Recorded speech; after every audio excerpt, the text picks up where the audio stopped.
Hey, I see you, the ambitious, driven woman who seems like she's got it all figured out, but inside, stress, anxiety, and overthinking are taking over.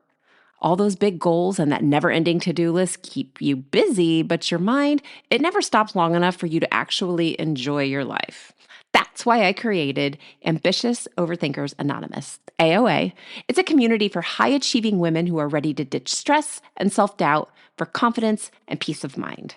Inside AOA, you'll find live lessons and coaching to help you take action without second guessing. And guess what? They're all recorded, so you can watch them once, you can watch them at your own convenience, or you can watch them over and over again. You'll find an interactive chat and forum for real-time support from other women who get it and from me. And you'll have workshops, book studies, retreats, and all kinds of fun things coming in the future to help you connect and shift your mindset so you can stop that spiral of overthinking. Right now, you can lock in 3 months of AOA for just $150, but this special isn't going to last forever. So go to megandevito.com/work with me and click Ambitious Overthinkers Anonymous and join me today. I'll see you inside.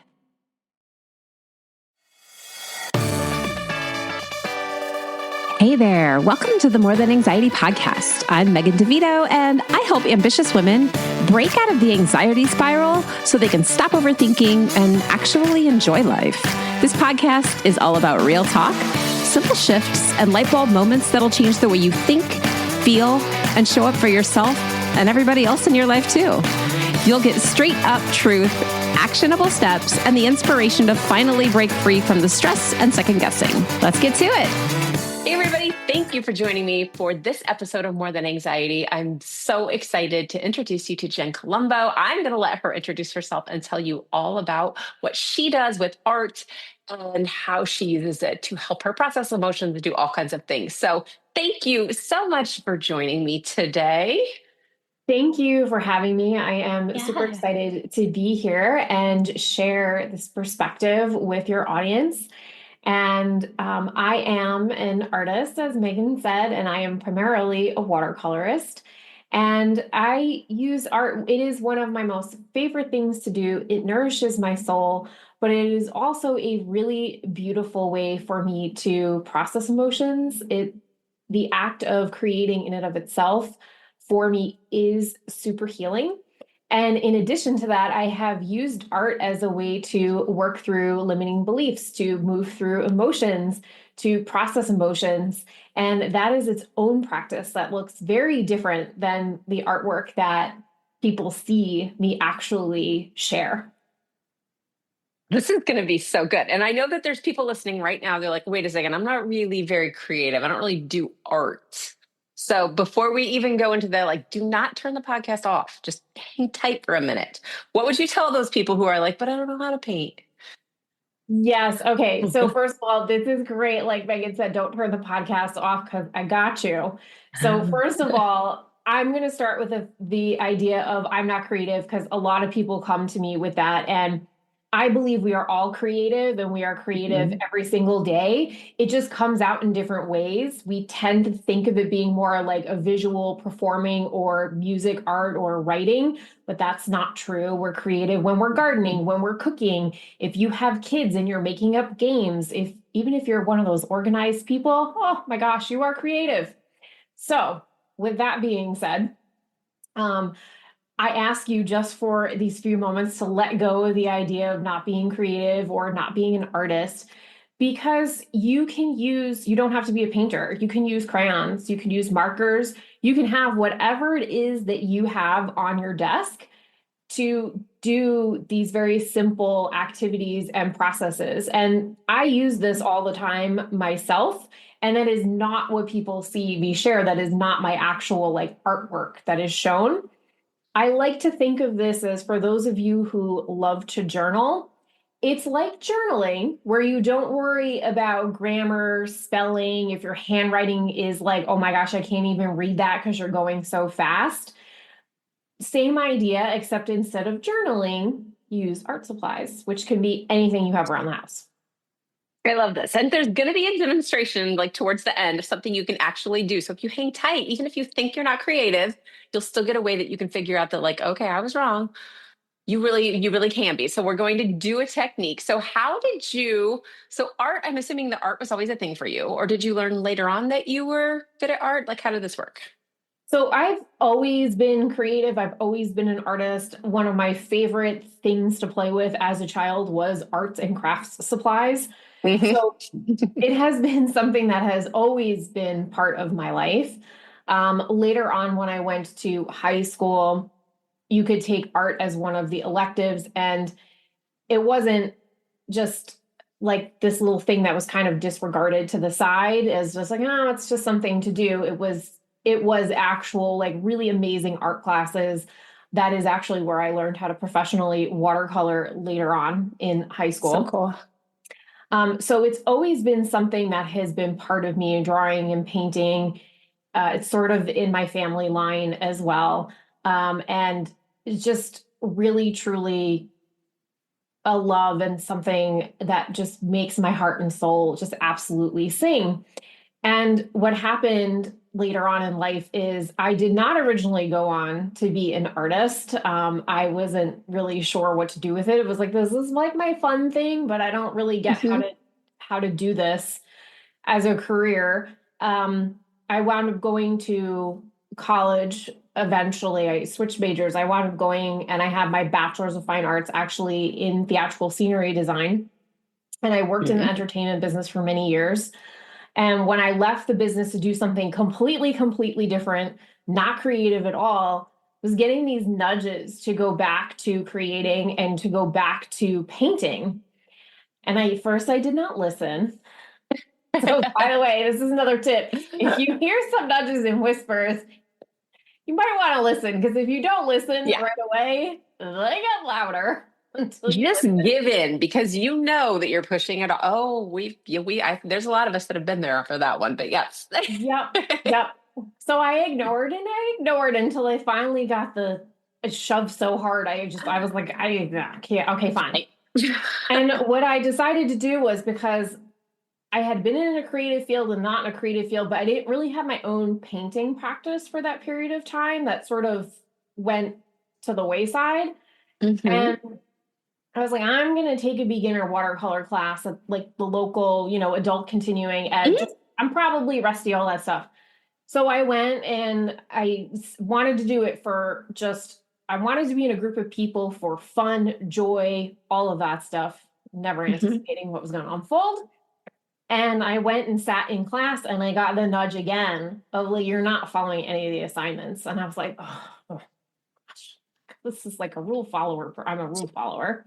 I was like, I must. And I was like, okay, I was like, learned my lesson already. So I Uh-huh. started creating to just music, not listening, tossing out the Ooh. assignment.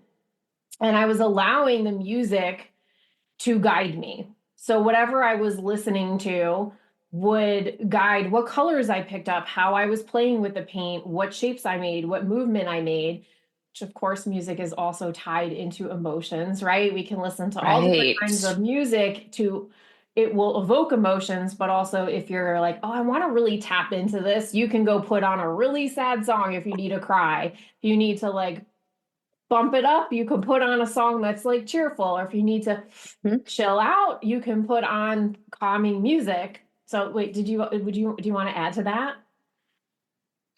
When I get frustrated, I listen to like screamo metal and gangster rap.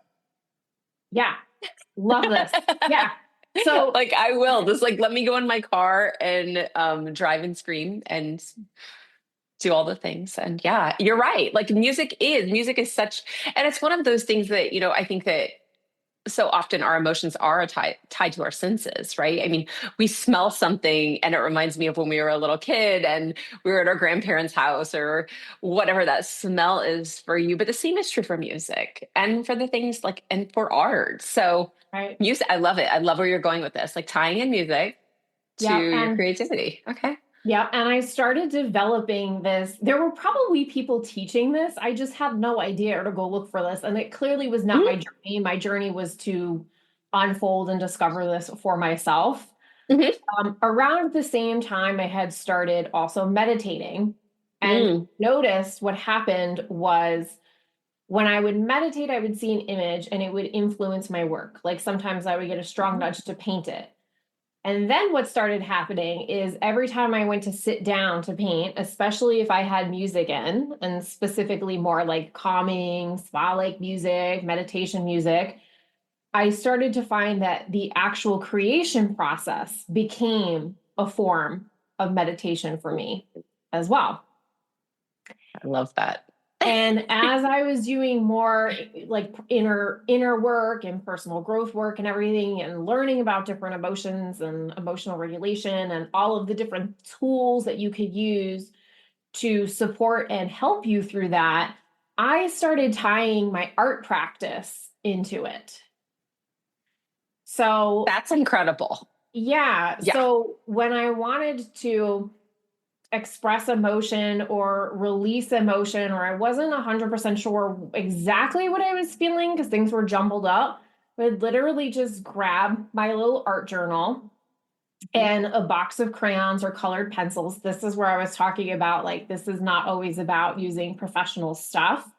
Mm-hmm. And I would just color it out and like see what happened. And I started to notice that if I was frustrated, for example, or feeling anxious, for example, I would just notice, I would just grab whatever colors wanted to, you know, be picked up and played with.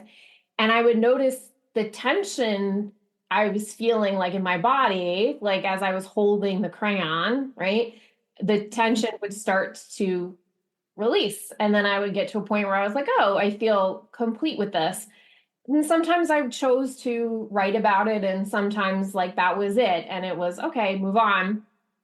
And we'll also do that with my watercolors. Like, even if I just want to get into a state of calm and bliss, even if I'm already in a good mood, right? I can still Mm-hmm. elevate that. I might Right. play with my watercolors. And I also sometimes like to listen to that music, play with my watercolors, sometimes close my eyes. I'll even use my hands sometimes to like actually like finger paint Mm-hmm. with my watercolors, like for real Ooh. tactile experience, which by the way, some people do not like this because they don't like the way it feels. I like the way it feels and I find it very soothing to run my hands through the water Mm-hmm. to paint. Mm-hmm. So it's a choose your own adventure. Some people love Yeah. it, some people don't. And it became a really great way for me to work through and process emotions. And Mhm. it's so funny because it's like two very different ways for me to express my creativity and art, yet at the same time, they're all tied together. Mhm. Yeah, and I think that if for people who are listening that are like, oh, now we're talking about processing emotions again. I don't know what that is.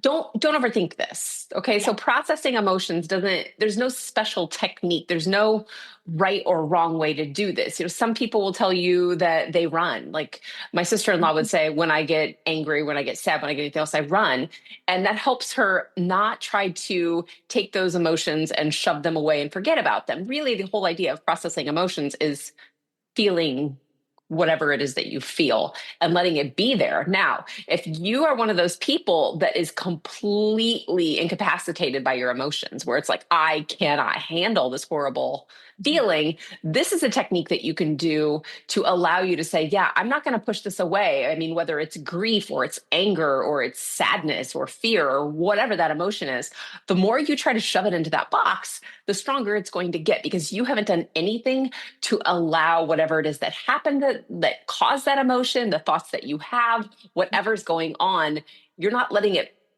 play play out. So when we're talking about processing emotions, what we're talking about is feeling the hard stuff and feeling the really good stuff and just Mhm. allowing your emotions to move from something that's really uncomfortable or really painful into a place of even just being tolerable to neutral and then eventually to I don't feel awful, I feel pretty decent, I feel good, no, I feel amazing. That's processing emotions. And however you do that, and please tell me that you have a way to do that because if you don't, that's really what we need to work on here. That's really the process. That is the processing emotions. So art is a great way to do that. So um you said that you didn't learn this from anybody, that you kind of figured it out. And I think this is so Yeah. fun because one of the things that I've done with clients is to say, okay, I want you to describe the way that anxiety feels inside of your body. Like, what color is it? What does it feel like? What shape is it? Like, does it move? Does it have a smell? Does it have a taste? So, yeah, and then talking to it. So, tell me more about your process and how you kind of came to this place. Yeah, well, at the same time, I was also doing a movement process that I was learning from somebody else, and the movement process would be tied to different emotions. And somehow they got intertwined and tied in together because you're just like, oh, you're an artist. Why don't you sort of play with this? And so I had already been playing with it before I started working with her, just when I went and Mm, sat down in that initial class. And then I was just like, oh, okay, because I am a very visual processor. So sometimes if somebody says to feel something or to do X, Y, and Z that doesn't quite work for me, I need hmm a visual cue. So mm, just give myself the visual cues. So just like you were saying, like, where does it feel in your body? I might be more inclined to say, oh, this looks like this color and it's kind of like this tied up like ball or whatever, right? yes. Depending on what the Yeah. emotion is, that works for me better. And when I go to release them, sometimes like I visually can see that like in my mind as I'm letting it go. Whereas Mhm. somebody might have something else that works better for them. The breathing thing took me a really long time to be able to use. I use hmm it now, and now I can feel more in my body, but like it took me a very, very long time to get that. So I hmm had the visual stuff while I worked on the other the other ways. And yeah, it was funny. I think I didn't really think I understood fully what I was doing actually until somebody actually pointed it out to me because Yeah. it was so natural and intuitive. And then when I looked, when I thought back, hindsight is amazing, right? Especially like as you get Yes. older. And I Yeah. started to kind of go, oh, I think I was doing this like along the way in various different ways when I was having trouble communicating or expressing myself. Um, hmm I just didn't know that that's what I was doing, like just artwork that I would create, like even for a school assignment or something. I hmm had no idea. Looking back, I was kind of like, oh, I'm pretty sure I was doing that here, here, and here. I Uh-huh. just had no idea. I'm so glad you brought that up because I get this question all the time where people are like, but what did you do? Like, at what, like, so if you've not ever listened to an episode before, or if you, I don't even know if we talked about this, but like I had an anxiety disorder for 30 years, like crippling anxiety disorder at times where I mean, it was awful. And I'm not there anymore, right? Like that's not my life anymore, which is amazing. And people are like, just tell me exactly what you did. And I'm like, well, I can tell you what I did, but I can't tell you why I did it. And there's something about it that's very intuitive. And I mean, the thing that I know that I did for all the wrong reasons, like not for like not because I was like, yeah, I'm going to recover from this anxiety thing. I thought I was going to have it forever. I started taking Mhm. walks because one, I could walk and I knew that when I got back I felt pretty good. I could eat cookies, which was amazing because I was like I had quiet time. I have four kids. I was like hanging out by myself, getting that quiet time and in the process, like giving myself space to not be on all the time, to walk and to burn some of that energy out. Did I intend on starting to do all of the things that whatever happened that got that ball rolling? No. But in hindsight, I'm like, oh, all these things that I'm teaching people, I accidentally started doing. It is intuitive. Mhm. And we talk ourselves out of it. Mhm. Yeah. And you said walking. Walking is one of my favorite things to do. hmm I love walking for so many reasons. If I am feeling a lot of stuff and like or I need to like sort of get clarity or like think things out, or I'm overthinking, I should say rather. Oh, yeah. If I'm Yeah. overthinking, that's usually where I get in a little bit of trouble. So I can recognize when that's happening. So I'll go Mhm. take a walk out in nature. I fortunately live near the beach. A lot of my work is inspired by the water, at least one collection is. And nature in general is great inspiration for me. So I love being able to walk because there's something about that movement too, and like being in the fresh Mhm. air and your feet on the ground and like listening to what's around you. And it really can shift. your mood, or at least for me, it does. And as a Mhm. bonus, it always works as inspiration, as creative Right. inspiration too. Yeah. And that's so important. So just for the people listening, like recognizing that neither of us actually set out to end up where we are. So if you're telling yourself you have to have the exact step, like, well, how do I start? What do I do first? That's not really what it's about. It really is about listening to what you need and then noticing what makes you feel good or inspires you or gets you up moving on those days when you're like, I just can't. Like it's too much. Yeah, for sure. And it's true. And I'm sure, like you, I've collected a whole bunch of different things over the years. And depending on what day it is, depends on what I choose to do. Um, Art and painting is kind of always my number one like go to for it's like my Swiss Army knife of like all of the different things. Because I could use it as meditation, I use it as relaxation, I use it if I'm feeling a little stressed. I'm like, okay, let me paint for a little bit and just see what happens here. So I use it for a lot of different things, but I use all of the other things too. And sometimes it's no, I feel like going outside, or I feel like I want to listen to a meditation, or I want to do some breath Mhm. work, or no, today it's I'm gonna paint in my studio. And sometimes I use I will over if I catch myself, I don't do this very often anymore because as you said, like how did you get to not do that anymore? It was kind of just like a unfolding over time. And like it Yeah. started in that classroom where I was like, I'm not following any of the rules. And Yeah. I'm just gonna paint and like let the paint flow, and I'm not gonna worry about painting anything realistically anymore. And like all the things I learned, we're gonna throw it out the window for now. Mhm. But I do also do commissioned work for clients. So there's obviously an Yeah. expectation of an outcome, right, at the end, versus if I'm painting some of my own collections. Um, and if I catch myself in overthinking a client's commission, or Hmm. like kind of like any like doubt creeping in or anything like that, I'm pretty good at recognizing it now. And I'm like, okay. And sometimes it's actually playing creatively with no Uh-huh. expectation and just like throwing paint around or coloring and then going back to it. So I can actually use my art Yeah. that way too. If I get in a jam with my art, I can actually use a slightly different form of it to get myself out of the jam and then go back into it. So good. Especially for the people who think that, like, well, if I started, I have to finish it. I mean, Yeah. you're not painting a painting in one session. No, especially We're I'm not definitely fixing things not. in one session here. Yeah. No, especially like when I'm doing really large pieces, like no, I'm not Right. doing that in one sitting. And also I'm Right. a watercolorist, and Right. yeah, I have a joke. It's not really a joke though. I'm just like, oh, I'm just waiting for paint to dry. Because Right. sometimes I spend a few minutes on something and then I have to walk Yeah. away for several hours. So Yeah. yeah. And that's such a good lesson too. Just realizing that it's that those pauses are necessary. Yes. Yeah. Yes. So And if then you're I not a watercolorist, you don't, it's not like the paint by number. Well, I guess it even could be like the paint by number books that we used to do. Maybe they don't even make those anymore where you just do the water over.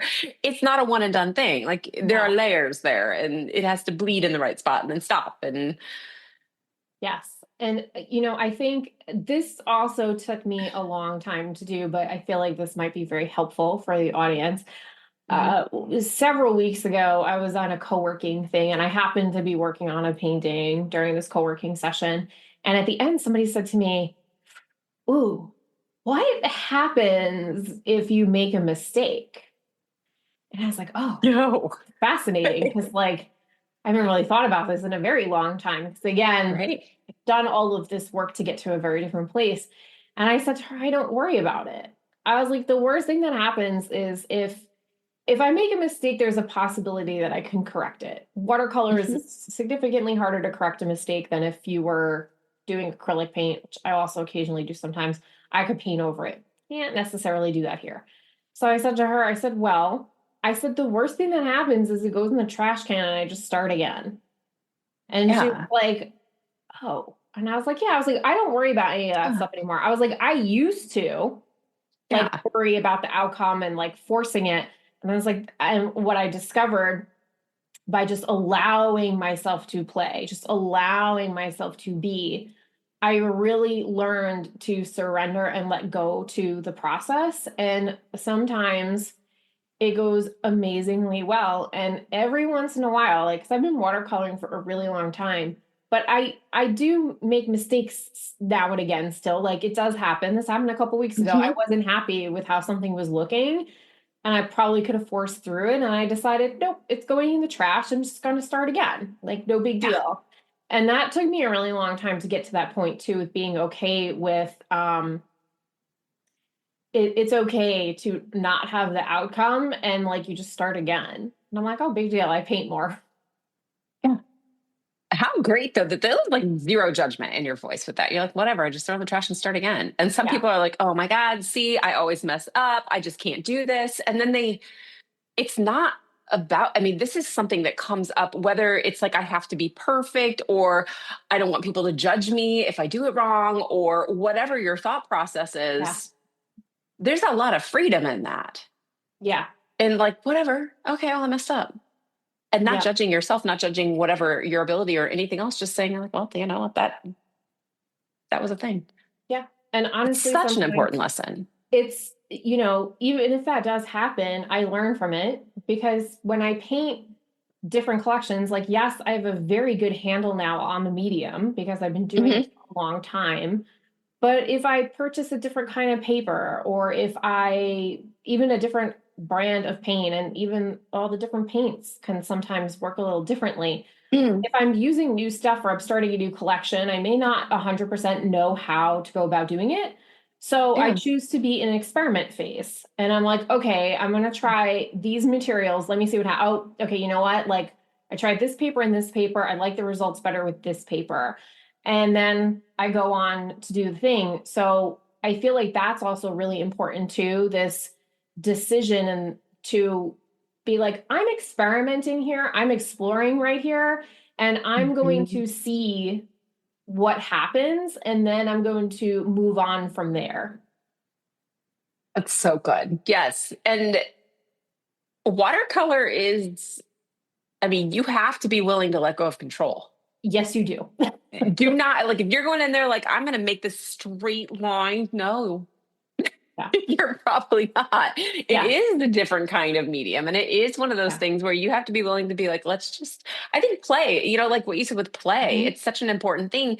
And we lose track of that. And when you saying that when you were a kid, you always gravitated towards like art supplies or craft supplies or anything like Yeah. that.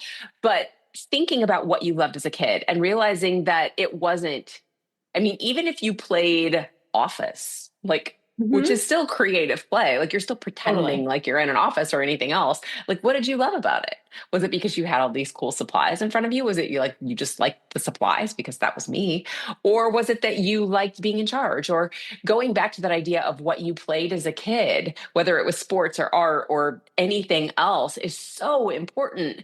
And what we know is that when we're looking for our brains to change, whether it's to feel less anxious or to be more creative or anything else, that Mhm. when you do it by repetition alone, when it's just like, I'm going to try it and practice it, it takes a ton of repetition to do that. But when you incorporate it with play and you make it fun, and especially when you incorporate movement with it, it takes a fraction, like a tenth of the amount of time to do that. So I think it's so important to make these things, especially processing emotions, especially processing big emotions like anxiety or grief or anything else, the lighter and the easier and the more playful we can make it, the faster your brain changes and adapts. And painting is an amazing way to do that.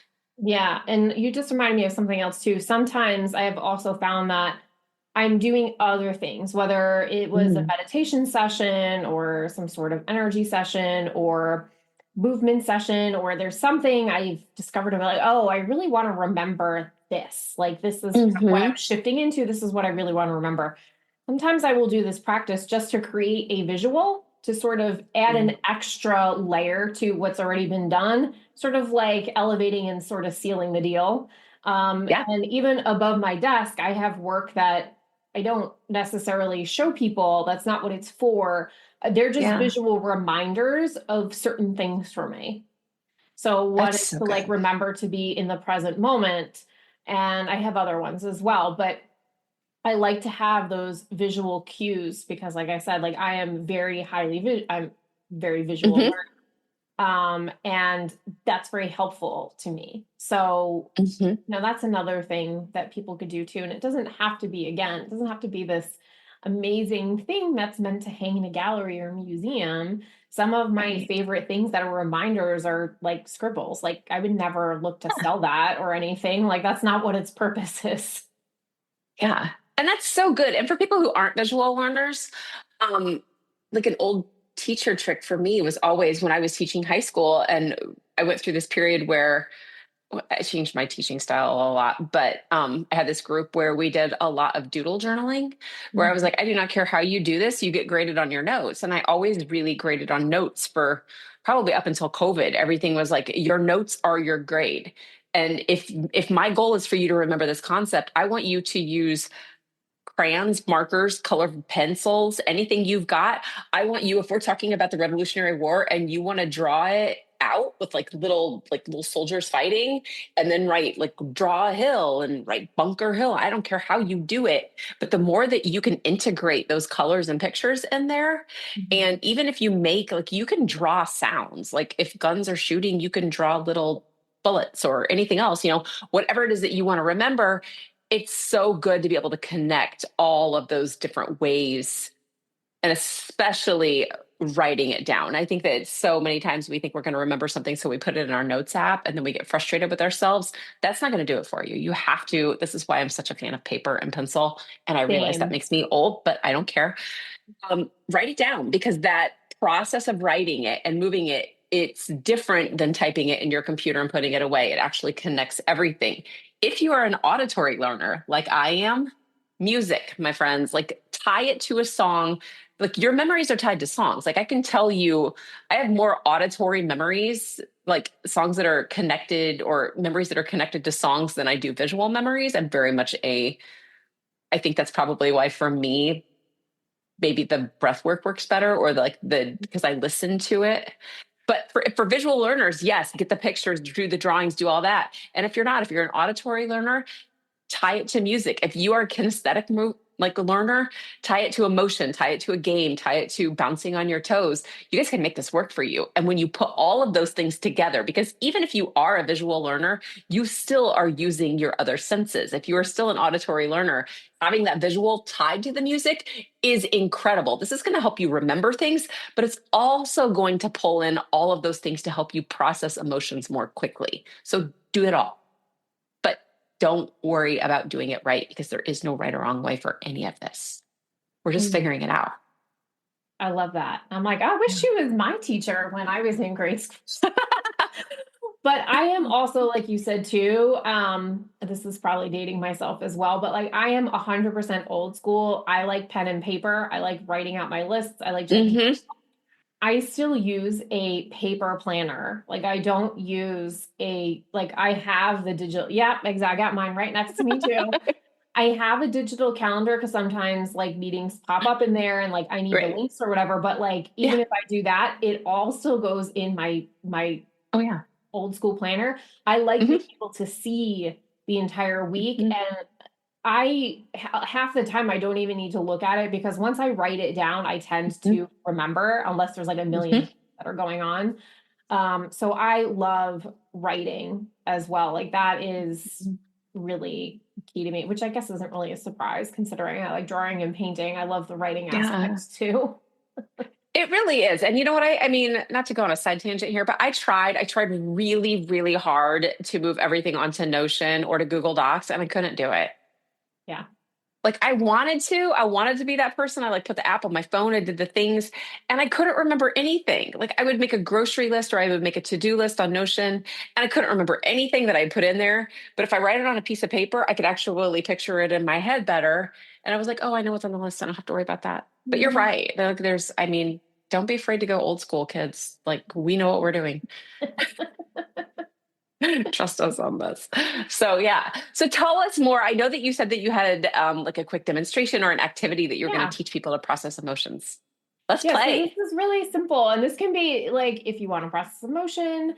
This can also be if you want to just sink into some self-care or like tap into play, creativity, and we'll make it really simple. So whatever art supplies you have available, whether it's crayons or just a simple pen or pencil that's on your desk, if you are short Mhm. on time, set your phone for like a 5 minute timer. Like this doesn't have to be a long thing. Grab whatever paper you have around, could be from your printer, in a journal, in a notebook, whatever.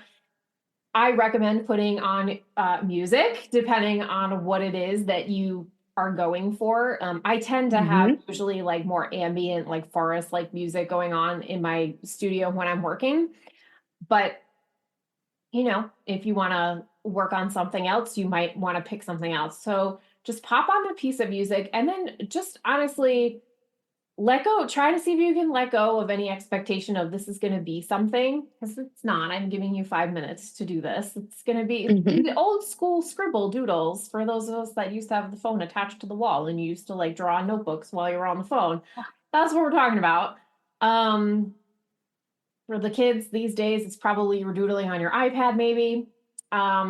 But just put the music on and set the timer if you need to, turn off notifications if you can, and just allow the music to take you on an adventure.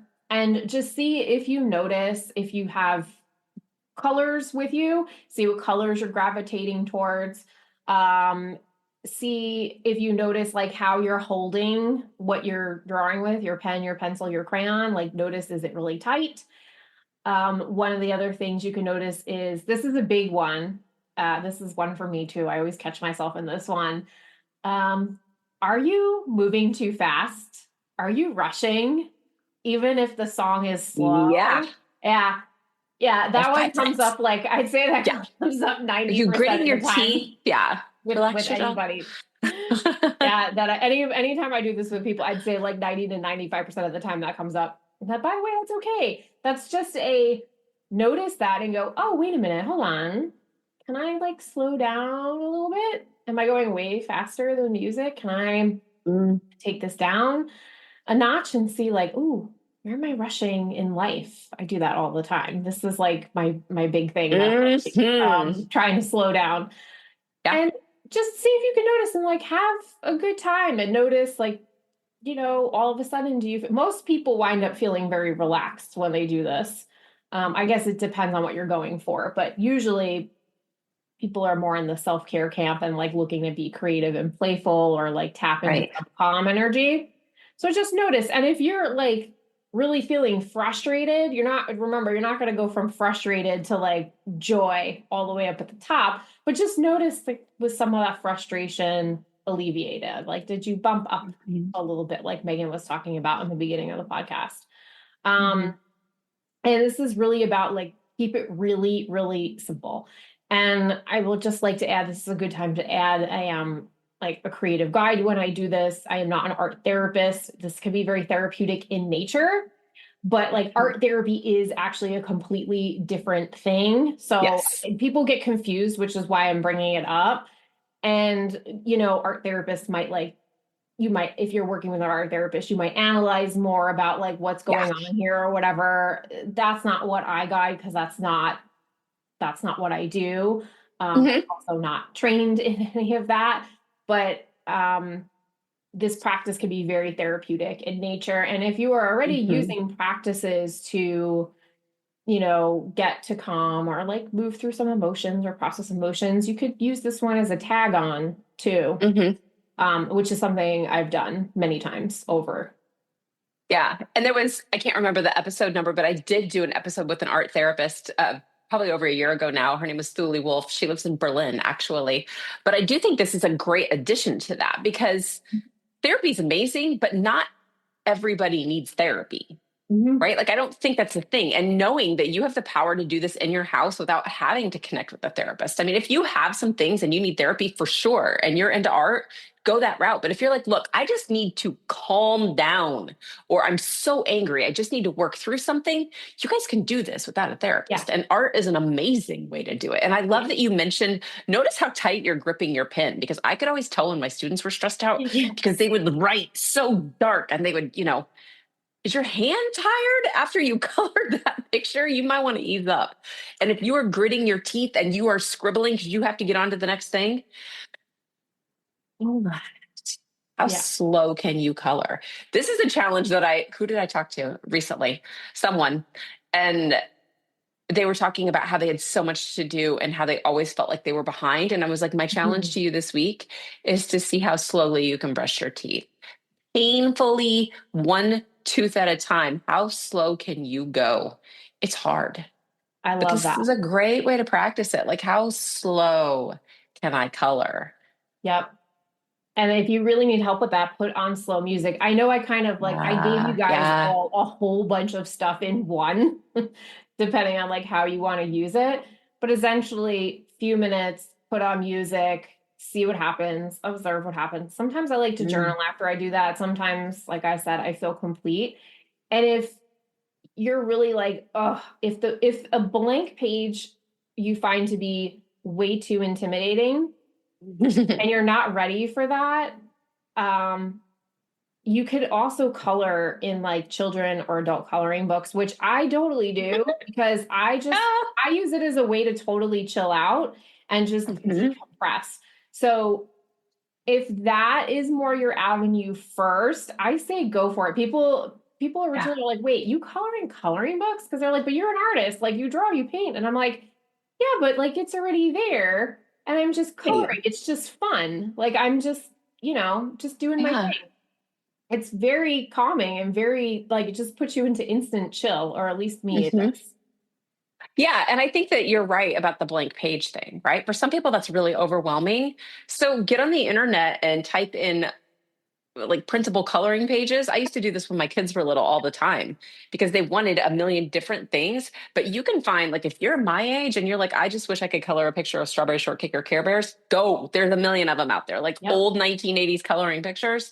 Get some, color them, and just kind of go to that place. And it's fun.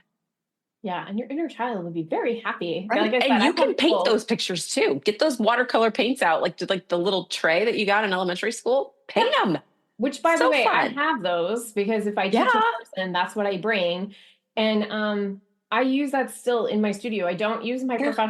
my very expensive professional watercolor paints when I Yeah. am in like discovery play mode, just like moving through things. Right. Yeah, those are the expensive stuff is for artwork. The little tray, which anybody can access, is for playtime. Yeah. And it's fun. It's fun. Paint everything the wrong color. That's one will stretch you. That'll push you Oh, right out of that your too. perfectionist Yes. zone. There's a Purple giraffes all day long. Yeah. whole list of things that like you could do depending on if you're working on perfectionism. That's one of them. Like paint, what you what you wouldn't normally do. I Mhm. sometimes tell people I'm like, well, close your eyes for a minute and just see Mhm. what happens because it's really like well, your eyes are closed. Like you might even miss the page. Right. You don't even know. Or you can Yeah. try writing with your non-dominant hand. You've Hmm. never done that, let me tell you. It is It's really fun. hard. There's some people It that are amazing is. at it and can do Yeah. both. Um, but for a lot of people, when you're not using your non-dominant hand, write with your non-dominant hand, and it will Hmm. help you let go of perfection because you're Hmm. if you write your name, it is not going to look good. Like it is going to look No, like it's a humbling. kindergartner who's just learning how to write, right? So that's another way of like letting go of expectation because you already Mm. know this is not going to be a beautiful, perfect signature like you're used to writing. That's such a good one. I'm going to Yeah. start telling people, yeah, yeah, we're going to Love color it. pictures wrong. Wrong. Yeah. Do you like how I say already wrong? We're going to color Love them it. all different colors than you think they're supposed to be. How's And that? a kid would too, right? Like a Oh, kid, yeah. you like just give a kid something. Um, they don't care if the sky isn't blue and they make it No. green, and they don't care if they color grass purple or they draw stick figures and everything is complete not only is a stick figure but it's completely out of proportion It's coming out of and their head. yeah and they don't really Your think legs about come out of it, your head. Yeah. so like it's all Yeah. good. Yeah. I love so many good things that people can just do right now and that they can do with their kids too, right? I mean, and I don't Yeah. mean just your toddlers. I mean, your teenagers and have them come do it with you too, because Yeah. they will. And it's a great way to connect with your kids or with your friends. I mean, have your friends come over and do your own like wine and art night. Who cares Hmm. if it's whatever? I mean, who cares? We're not laughing at our friends for this. I mean, well, No. maybe, but not because only because we love them and ours is just as bad, right? Like Yeah. it's whatever. You've just made me think of there's a trend that was going around the internet for a while where it was couples and they had to paint each other. These Yes. are people who like, by the way, if you've never painted before, portraiture is one of, in my opinion, is one of the most difficult things to learn. So I think that's part of what's fun about this trend that's Hmm. going around. And every once in a while I see it pop up. You you guys are not going to do a very good job in terms of like they're not going to be It's technically hard, sound, but it's right? about the fun and the joy and the play and just having a fun experience together, not Mhm. actually creating real portraitures. You would have to take a lot of classes in order to learn how to do that well. Yeah, these people were not painting the portraits of their spouses or their significant others or whoever else to try and make them feel good. Yeah, It no, was it was just for for fun. fun. Like they were It like, was just for "Whoa, fun. gosh, that's horrible." Do I look? They knew, right? Like they knew it was going to be. It was not going to be perfect, which is Yeah. amazing. Which is a great lesson in and of itself to like, and people were just like, the reveals were hilarious because they were just Yeah, laughing. Because they're like like, oh, wow, you yeah, tried, everything's out of proportion. Like so good, yeah, things are, but it's about the fun and the play and all that yeah. stuff. I love it. This Yeah. is such great advice and so many fun ways for people just to be able to like say, "Oh, wait, I am kind of a perfectionist. Let me practice this." And it is practice, right? It's Oh, yeah. practice. You're not going to undo years of trying to be perfect in 1 hour. But the more Yeah. you do it and the more you realize that, oh, wait a second, is terrible, but I'm improving, or Mhm. I don't even care anymore. It's what's important. This is such a great lesson. For sure. Yeah. How do people connect with you?